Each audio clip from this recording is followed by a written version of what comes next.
അതല്ലെങ്കിൽ പൊതുവെ രാത്രി നമസ്കാരത്തിന് ഖിയാമുൽ ലൈൽ എന്നാണ് പറയുക.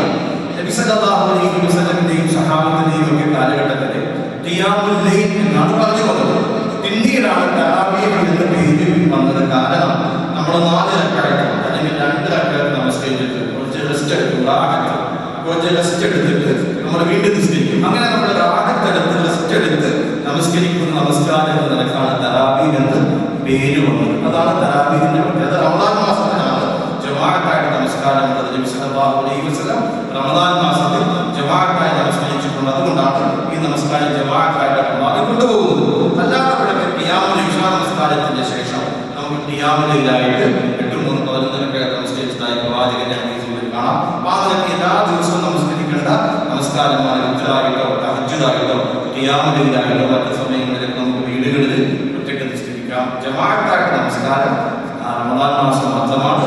തറാവീഹ് എന്ന പേരിൽ അതറിയപ്പെടുന്ന നമസ്കാരവും ഖിയാമുൽ ലൈലും എല്ലാം ഒന്ന് തന്നെയാണ്. ഓരോ സന്ദർഭത്തിനനുസരിച്ച് ആ പേരുകൾക്ക് വ്യത്യാസമുണ്ട് എന്ന് മാത്രം.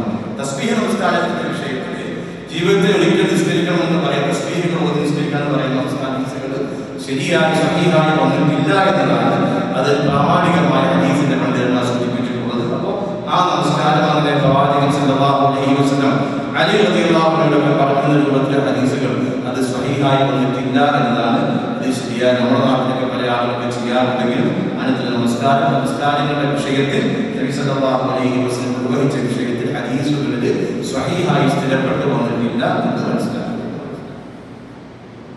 മറ്റെന്തെങ്കിലും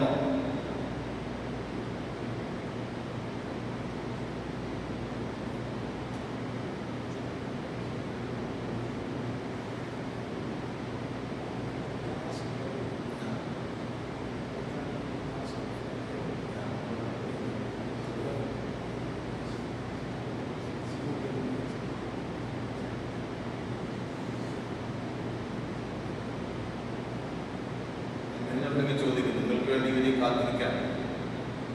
അവിടെ ചോദിച്ച വൈഫിനോട് പറഞ്ഞു കൊടുത്താൽ അതിനെ കുറിച്ച് പറഞ്ഞു.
ശരിക്കും നേരം കൊടുക്കും മുമ്പ് നമ്മൾ നിയത്ത് വെച്ച്